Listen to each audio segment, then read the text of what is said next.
법천무진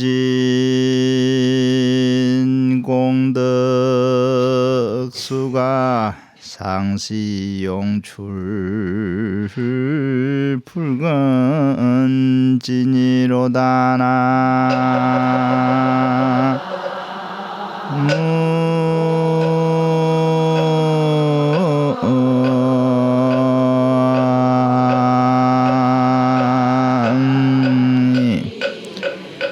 다물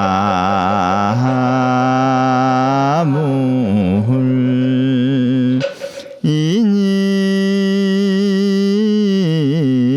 각지 포자래 하야 성담의기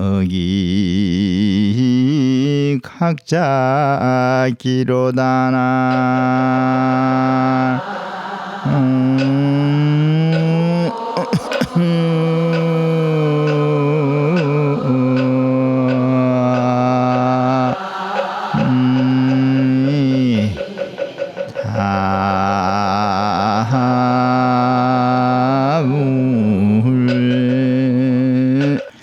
부처님께 기도를 드리는 이 모임이 부처님의 공덕의 물을 깃기 위해서 사람이 우물에 와 있는 것과 같다. 비유해서 예로부터 이런 얘기가 전해져 내려옵니다. 옛날 이제 요즘은 도시에 수도가 전부 시설이 되어서 끼니를 짓기 위해서 우물까지 가서 물을 길어오지 않습니다마는 옛날에는 저 농촌 농사짓고 살던 시절에 전부 밥때가 되면은 제일 먼저 물길을 먼저 가거든요. 물동이를 이고 샘 우물에 가서 이제 물을 길어 가지고 집에 와 가지고 그래 이제 밥질 준비를 하지 않습니까? 그래서 이제 자기 그릇에 물을 퍼담아 가지고 이제 집으로 돌아온다 이거예요. 이제 이 부처님 공덕을 우리가 담아 오기 위해서 법당에 이렇게 모여서 정초기도를 모시고 있는 것이다. 그래서 소봉사에 정초기도하러 온 것이 이제 우물에 물 기르러 온 것과 같다. 이 물이 부처님 공덕의 물이다. 법천무진 공덕수가 법의 샘에서 솟아나는 담이 없는 공덕의 물이 상시용출 불건진이라 항상 칼칼 솟아 넘쳐서 마를 데가 없다 이거예요. 누구든지 와서 그 물을 길어간다 이 말이에요. 인인각지 포자래 하야 사람이 누구나 포자는 바가지 같은 거예요. 물 뜨는 그릇. 포자를 가져와서 성담의기 각작이라 그릇에 물을 떠 담아 가지고 각자 돌아간다. 우리가 살아가는 이 세상은 모든 것이 이 교환 체계로 이루어집니다. 이 교환 서로 주고 받고 이 바꾸는 거 교환하는 거. 가령 우리가 이제 이 물건을 살 때 돈을 주잖아요. 돈을 주고 물건을 받아오죠. 이것도 하나의 그 교환 체계라. 그래서 이제 인생살이에 있어서 가장 근본 원리가 물건을 사고 팔 때 돈을 주고 물건을 가져오는 것처럼 내 마음을 누구에겐가 이렇게 바쳐야 거기에 상응하는 어떤 대가가 와진다는 거예요. 그래서 이 사바세계는 가만히 있으면 아무것도 안 돼요. 가만히 있으면은 뭔가 이제 이 일할 수 있는 준비를 해서 이 사람 사이라든지 또 우리가 참 종교적인 신심을 가지고는 그 믿는 대상 불자들 경우에는 부처님께 뭔가 바쳐야 내가 죽고 나서 거기에 대가가 와진다는 거예요. 그런데 이제 이 보통 사람들이 먼저 받고 뒤에 주려는 생각을 합니다. 이 세상은 어떤 면에서 이기적인 생각들을 앞세워 살아가거든요. 이래서 이제 내가 항상 먼저 남으로부터 뭐 은혜를 받았거나 남으로부터 어떤 비근한 일로 선물을 받았거나 받고 나서 내가 답례를 해 주려는 이런 생각들을 일반적으로 가지고 있는데, 그런데 생각을 깊이 하는 사람들은 먼저 줘놓고 받을 생각을 해야 돼요. 먼저 주면 언젠가 받을 때가 온다는 거예요. 그래서 한경의 사면품에서 여러 보살 만행에 대한 법문들이 쭉 설해져 나오는데, 보살들은 항상 중생을 위해서 먼저 주려는 생각을 하고 있다는 거예요. 그걸 또 달리 어떻게 얘기했느냐 하면은 인을 항상 생각하고 있다. 인을.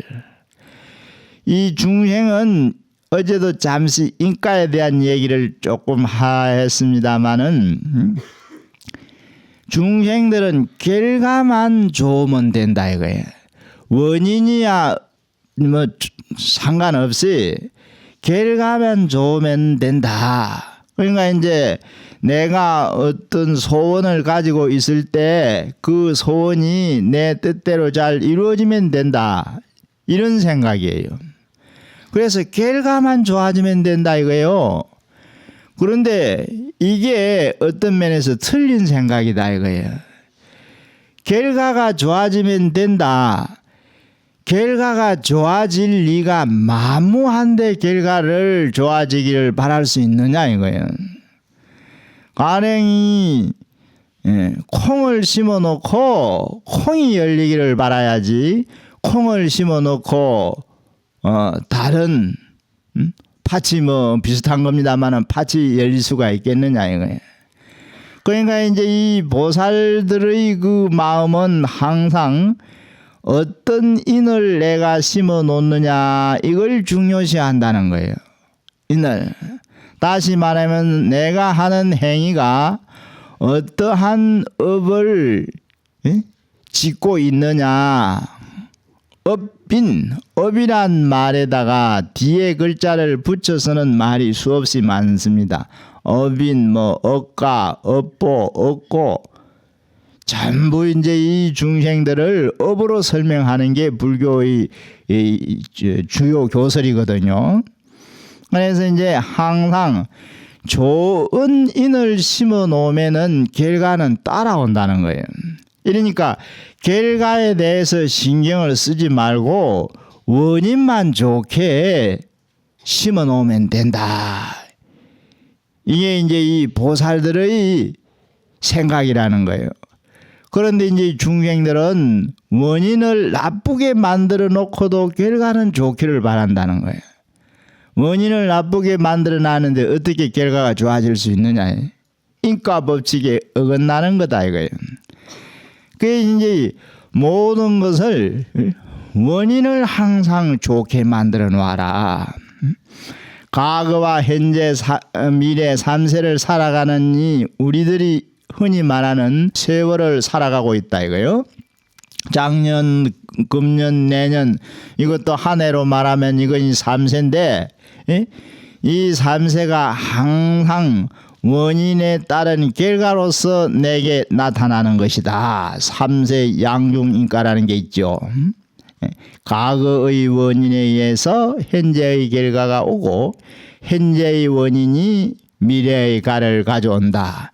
그래서 현재는 항상 과거의 결과이면서 동시에 미래의 원인이 되는 거예요.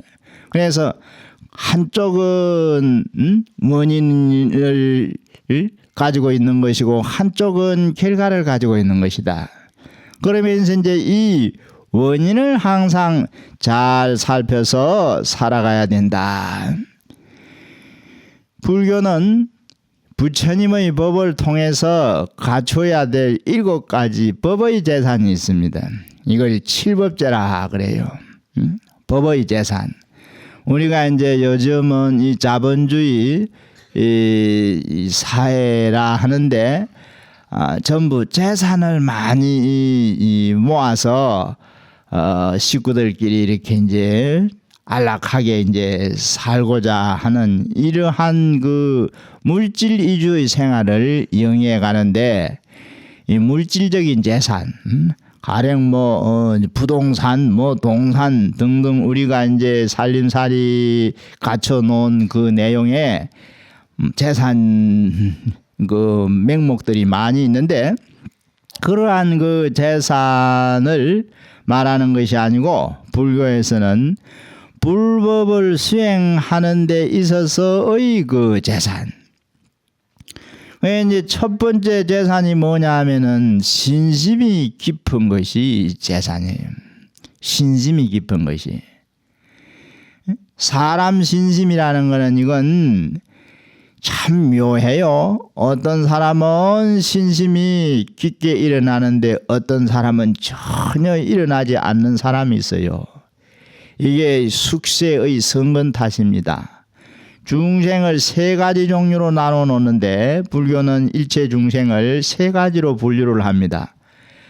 첫 번째 중생의 어떤 중생이 있느냐, 정정치 중생이 있어요. 정정치라는 것은 과거로부터 심어온 성건이 깊고 여러 가지 공덕을 이미 많이 성취해서 언젠가는 성불할 수 있다 이렇게 판단되는 사람들을 정정치 중생이라 합니다. 정정치.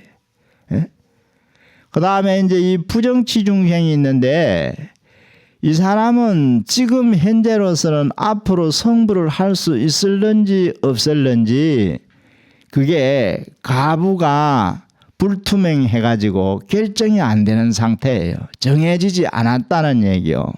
왜냐하면 앞으로의 변화가 오거든. 어떤 계기에 의해서 잘 발심을 해가면은 성불이 가능한데, 그게 안 돼서 전년 발심을 못 해가지고 성불을 못 할 수도 있다. 이래서 그걸 부정치 중생이라 그래요.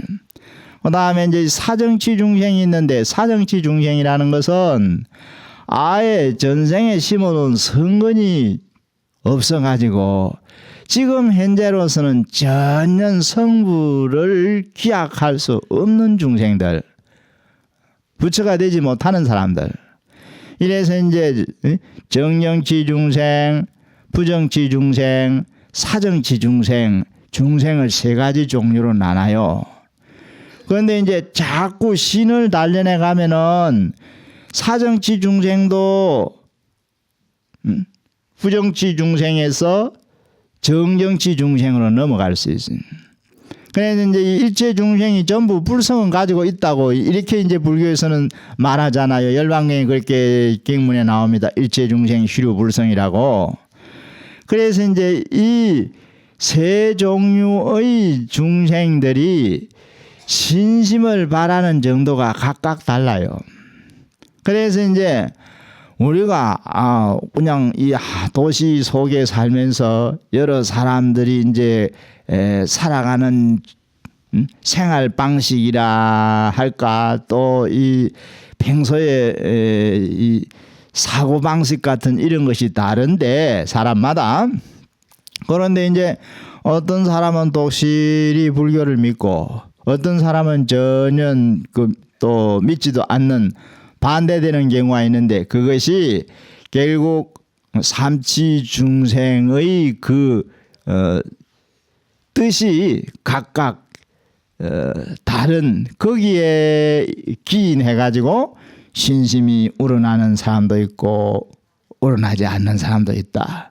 그런데 이제 이 신심이 깊은 이걸 갖다가 제일 첫 번째 법의 재산 명목에다 떡 넣어놨어요. 이걸 신제라 하는 겁니다. 그 다음에 이제 이 문제가 있어요. 문제. 부처님은 여러 사람들 일체 모든 사람들에게 항상 법을 설해 준 분이에요. 성아모니 부처님이 과거 이제 한전에서 말하던 그 설법 횟수는 49년설이었어요. 근래는 이제 남방설이 기준이 되어서 45년 설법이라 하는데 49년 동안을 제방을 다니면서 법을 설한 거예요. 사람을 만나면은 이 얘기를 해줬다 이거예요. 부처님 그랬대요. 길을 가다가 사람 만나면은 아주 친절하게 말을 건대요. 예를 들면 실례합니다. 어디 가십니까? 이런 식으로 부처님 자신이 먼저 말을 걸어가지고 좋은 얘기를 해주는 거예요. 그래서 그 사람이 부처님 말씀을 듣고 감화를 받아가지고 나중에 크게 이제 감사를 하고 이런 그 일이 부처님 제세시에 있은 것입니다. 또 이제 이 세계 이 성인들 성인이라 하면 이제 불교의 서가모니 부처님 또 유교의 공자 또 기독교의 예수 또 그리스의 고대 철학자 소크라테스 이 네 사람을 아직까지 이제 인류 역사상 4대 성인이라 네 사람만 이렇게 이제 이 성인 반열에 올려놓았어요. 그런데 그 네 성인 가운데 전부 이 설법을 해요. 공자도 천하를 주유하고 다니면서 이 유세를 했습니다. 춘추 전국 시대 그 춘추 시대 여러 그 중국에는 제후 나라가 많아가지고 왕들이 많았는데 다 공자의 이 얘기를 듣고 뭐 이 정사의 그 정사를 하는 그런 어떤 원리를 배우고 또 이제 이 예수도 그랬잖아요. 소크라테스도 아테네 그 시를 다니면서 많은 뭐 젊은이 뭐 결국 나중에는 이제 이 나라를 어지럽혔다는 그런 제목을 국가에서 덮어 씌워가지고 이제 결국 사약을 내립니다. 사약을. 온 아테네 시를 돌아다니면서 이제 젊은이들 상대해가지고 막 얘기를 해주면 그 수많은 사람들이 소크라테스 얘기를 듣기 위해서 몰려들고 이랬는데 이걸 이제 그 당시 이 폭정을 일삼던 그 아테네 정권 담당한 이들이 그냥 소크라테스를 이 백성들을 해놓겠다 이래서 이제 사약을 내렸어요. 그래서 이제 사약을 받고 이제 죽는데 소크라테스가 거기에서도 아주 성인의 그 면모를 보입니다. 악법도 법이다 이렇게 이제 생각하고 제자들이 도망가라고 막 길을 터줬는데도 도망가지 않고 일부러 사약을 받아 이제 먹고 이제 기력이 희미해져 이제 숨이 끊어져 임종에 들어가요. 그때 이제 갑자기 뭘 잊어버린 걸 하나 생각을 해내면서 제자 그 크리톤이 옆에서 지켜보고 있었는데 내가 아무개한테 닭 한 마리를 빌려 먹고 그걸 갚아주지 않았으니 자네가 내 대신 그 닭 한 마리 빌려 먹고 갚아주지 아니한 그 빚을 갚아달라. 이게 죽는 순간에 마지막 유언이 닭 구워 먹은 빚 갚아달라는 말을 남깁니다. 그리고 이제 죽어요. 그 이제 그 성인들의 그 일하의 한 토막인데, 그런데 이제 성아모니 부처님이 가장 49년 예수는 30대 초반에 돌아갔고 이 많은 그 설법을 하셔서 지금까지 중생들의 그 마음을 밝혀준다. 그래서 이제 이 부처님 법문을 많이 듣는 이게 재산이다. 이걸 이제 문제라 합니다. 문제. 많이 들어야 돼요. 하기야 뭐 이 잘못 들으면은 뭐 누가 그러는데 어느 스님이 농담으로 얘기를 하기를 천상에 가보니까 또 극락에 가보니까 전부 귀하고 입만 둥둥 떠다니더라 하는 말이에요. 예. 그러니까 이제 전부 많은 분들을 잘해놓고 듣기는 좋은 말, 그러니까 이제 실제 행은 못 미쳤다는 얘기죠. 그래서 극락에 가보니까 또 천상에 가보니까 전부 귀하고 입만 둥둥 떠다니더라 이런 우스갯말을 누가 지어내게 돼요. 그 다음에 이제 이 불교는 가장 이 고차원적인 윤리를 가지고 있는 종교입니다. 불교의 윤리는 어떤 다른 종교의 윤리보다는 차원이 다릅니다. 그래서 이제 이 예를 들면 부처님이 살생을 하지 말라는 그 계율 하나를 지키도록 하고 있잖아요. 살생.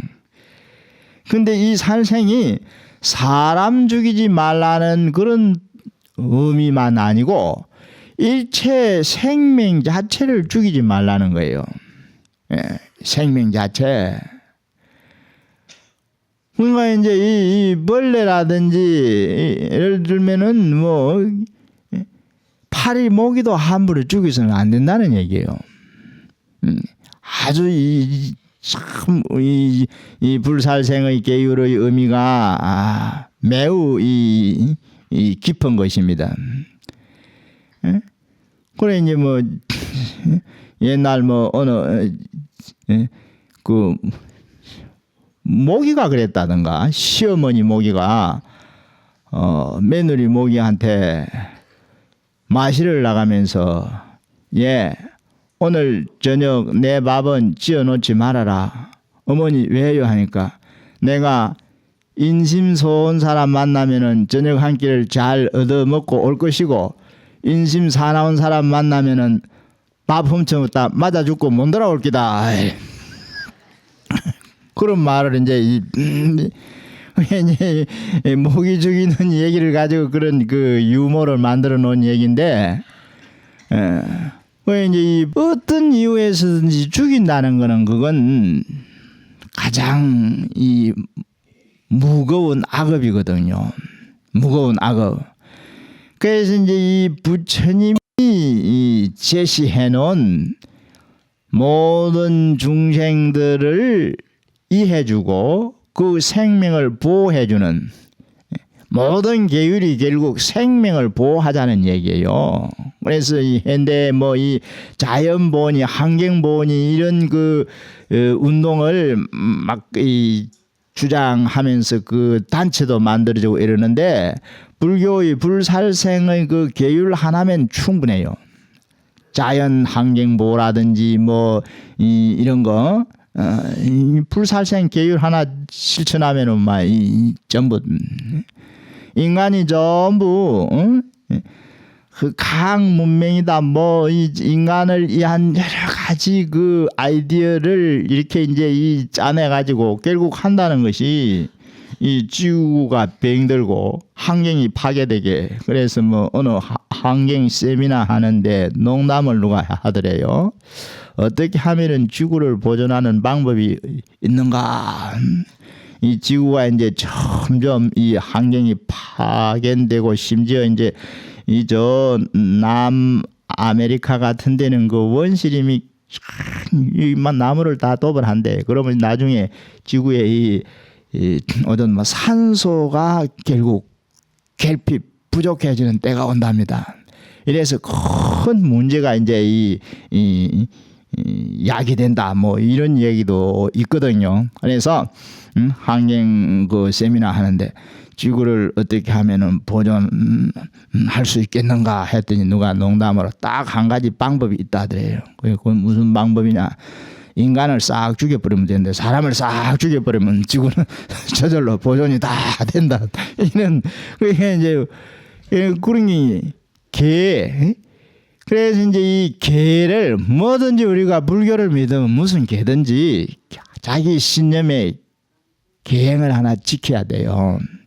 이게 우리가 이제 뭐 계도 5개, 10개 뭐 또 우리 스님들 같은 경우에는 뭐 259족계 또 뭐 비구니 스님들 경우에는 뭐 348개, 500개 이런 계목이 많이 있는데 우리가 이제 보통 5개라든지 10개 제일이란 말 절에 다니면서 우리가 간음제일이다 뭐 좌루도 제일입니다. 정강렬의 제일이고 보름이면 미타제일, 여덟의 날은 약사제일, 뭐 또 18의 날은 지장제일, 이 특정한 보살들을 이제 신앙하면서 기도하러 가는 날을 무슨 제일이다 제일이다 이러잖아요. 제일입니다. 제일이 아니고 제 49제도 아니고 그 원래 음이 제예요. 제라는 게 이제 뭐냐, 삼업을 닦는 거예요. 신구의 삼업에 악업이 지어지지 않도록 하고 여러 사람들에게 공양을 베풀어주는 이런 행위를 제라 하는 거예요.